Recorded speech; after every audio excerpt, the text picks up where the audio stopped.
আমি কোনো দলে নাই, পদে নাই, শুধু তারেক জিয়ার ধানের শীষ মার্কার জন্য, মাজার ভাই ধানের শীষ মার্কার জন্য সকল মানুষকে নিয়ে আমার ওয়ার্ডের আমি একটা মিছিল করছি। আমার মনের শান্তি পাইছি, এটাই হলো আমার সবচেয়ে বড় শান্তি, আনন্দ। সমস্ত মানুষের ভালোবাসা পাইছি, যাকেই বলছি সেই আসছে।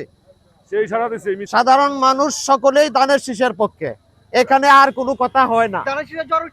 ধানের শীষের জ্বর উঠছে, আগামী নির্বাচনে ধানের শীষের ভূমিধস বিজয় হবে। বিসমিল্লাহির রহমানির রহিম। আপনারা জানেন 12ই ফেব্রুয়ারি জাতীয় নির্বাচন অনুষ্ঠিত হচ্ছে। এই পক্ষে আমরা ধানের শীষের মাজা ভাইয়ের পক্ষে, খালেদা জিয়ার পক্ষে, জিয়া রহমানের পক্ষে, তারেক রহমানের পক্ষে আমরা একটা মিছিল করেছি। আগামী 12 তারিখ তারুণ্যের ভোট দিয়ে এবং ফ্রিভাবে মিছিল করাতেই আমরা আনন্দিত। আগামী 12 তারিখ আমরা ভোট দিয়ে বিএনপিকে জয়যুক্ত করব এবং সংসদে প্রতিনিধিত্ব করব। আসলে 17 বছর পর আমরা আনন্দের সাথে মিছিল করছি, কারণ আমরা এভাবে মিছিল করতে পারি নাই।